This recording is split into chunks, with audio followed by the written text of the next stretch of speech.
asalaamaaleykum mbokk yi ñi nga mbégte dalal leen ci seen xibaaru météo li ci gën a fës nag doon gannax gu kawe gu ñuy séntu ëllëg ci àjjuma ji bu midi jotee ci côte Sénégal bi yëpp rawatina diggante Ndar jàpp Ndakaaru waaye tamit Petite Côte ba côte Casamance gannax googee nag dana weesu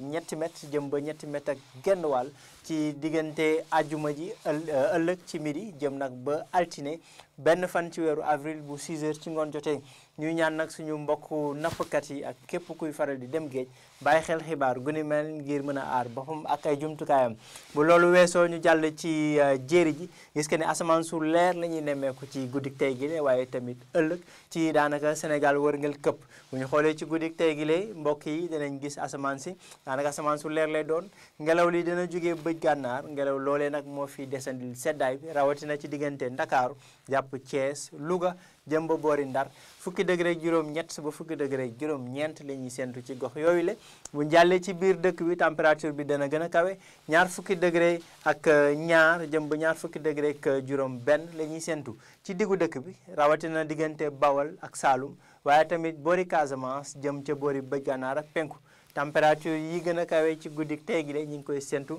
diggante Kédougou Tambacounda ak boori Bakel te dana toll ci ñaar fukki degré ak juróom-ñett bu ñu yàllee ëllëg ci àjjuma ji mbokk yi asamaan si dana wéy di leer ngelaw li dana jógee boori bëj gànnaar ba tax na température yi dana dal ci yenn gox yi rawatina ca boori Ndakaaru ñaar fukki degré ak ñett lañ fay séntu ci ëllëg ci diggu bëccëg gi fanweeri degré ca boori Thiès fanweeri degré ak ñaar ca boori Ndar fanweeri degré ak juróom benn ba juróom ñaar fa sax juróom ñett la ñuy séntu ci diggante Diourbel jàpp boori Fatick Kaolack waaye tamit ca boori Linguère fanweeri degré ak juróom-ñeent ca boori Casamance température yi gën a kawe mbokk yi ñu ngi koy séntu ca boori penku te toll ci ñeent fukki degré ba ñeent fukki degré ak ñaar diggante Matam Bakel Tambacounda waaye tamit Kédougou ak benn gox ci diggu dëkk bi ca muy Kaffrine ca boori Saloum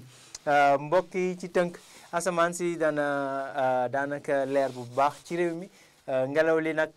dana jóge bëj gànnaar ba tax na dana wéy di sedd ci boori bëj gànnaar ak sow maanaam diggante Ndakaaru jëm ba boori Ndar diggu bëccëg bi nag dana tàng rawatina ci penku réew mi